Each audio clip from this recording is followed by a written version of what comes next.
For today's review, one of my all-time favorites, The French Connection. Still one of the ballsier movies to win the Academy Award for Best Picture, I think. You don't see too many movies like this, not too often. Often imitated, but never matched, I think, in my opinion. Um, for the longest time, I had this movie on VHS, actually. I don't know. Mm, I think maybe it like kind of helped its gritty feel, I think, and I had this VHS for years and years and years. But finally, I did decide to get the Blu-ray, the director's series, kind of addition to it. So I did watch it just recently last week, for the billionth time. And I know it sounds kind of trite and cliched, but it was like watching it for the first time to see it kind of as close to its theatrical intention was quite something. This is a great movie, really, really great. One of my favorites.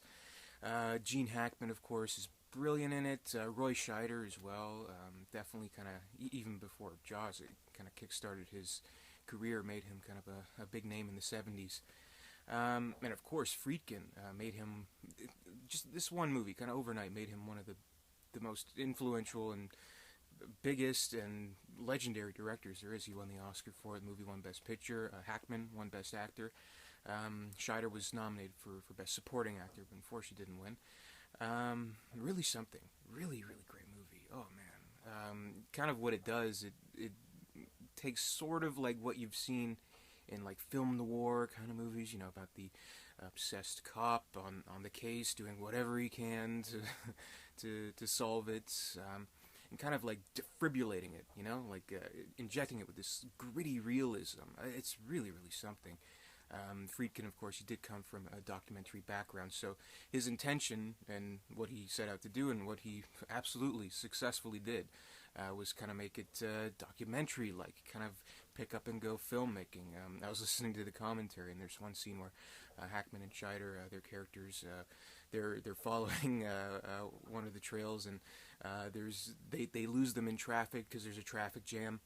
Friedkin, without permits or anything, caused a traffic jam on the Brooklyn Bridge, just to make the scene work. So that's pretty cool. Like, you don't see ballsy stuff like that. And yeah, I mean, just it's just such a kind of a timeless tale, but also unique in its own story. It is based somewhat pretty closely from what I'm hearing, on a true story about a hardened Brooklyn cop and his partner on the trail of a drug shipment coming in from France, the French Connection, of course. And kind of what the movie deals with, it does deal with kind of that line, that line between cop and criminal, and what kind of brings them together. But it's not like a cheesy kind of way. Like, in another movie, they'd probably, have the cop and the main bad guy kind of sit down at a table or something. Like, you and me, we're not too different. Let's list the ways. No, it's nothing like that. So that's what's kind of cool about it. Because the thing is, I mean, you don't follow the villain in the movie. You do follow Popeye Doyle, played by Hackman. And almost reluctantly so, but he's, he is kind of pretty much, I mean, one of the defining anti-heroes in cinema.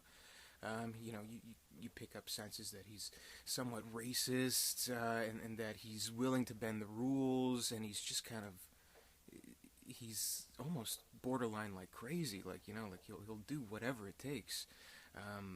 Like, even in, well, one of the most incredible scenes of the movie, the chase scene, which is a brilliant scene.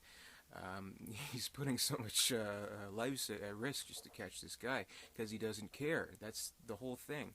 And, well, especially the end, well, I don't think I'll say exactly what happens at the end of the film, but at that point, when it reaches that point at the end, you feel like, okay, this is the point of no return. This guy's went too far with this, and it's caused him to pay the ultimate price, in so many words.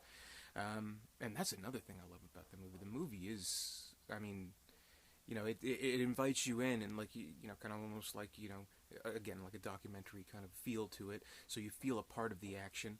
And you do feel invested, even though Popeye Doyle, he's not not the most uh, lovely flag waving heroic person. You do feel invested in his goals, and you're kind of hoping with him to achieve this case. Um, and so, like when when it does reach the ultimate kind of failure of the movie, and of his character, you kind of get this sinking feeling. It's just really really bad. And like there are moments where you're like, yeah, okay, when you think that. Well, I think I'm whatever. There's gonna be spoilers in this review. Sorry, I'm trying to dance around it, but basically, I think, yeah, okay, he caught the bad guys, no problem. Then, of course, oh, and that great scene with the one French guy that he's like, I love that, I love that. But yeah, you think, okay, great, he's gonna win the day.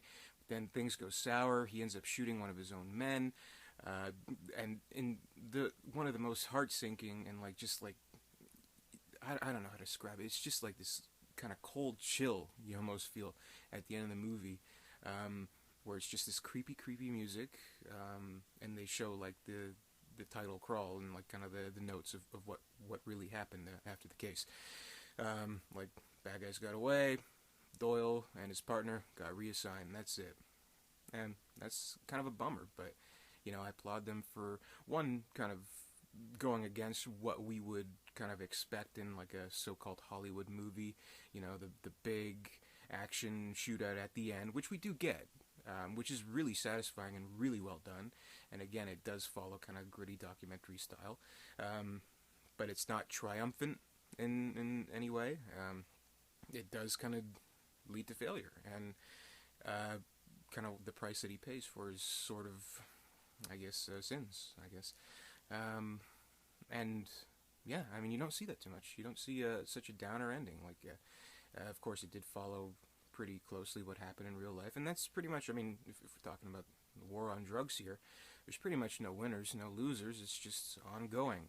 So it's kind of seemingly pointless in that way. But what an incredible experience this movie is. One movie that I do have to watch all the time during like kind of when I'm watching some of my best or my favorite Best Picture winners. This is one of the top ones.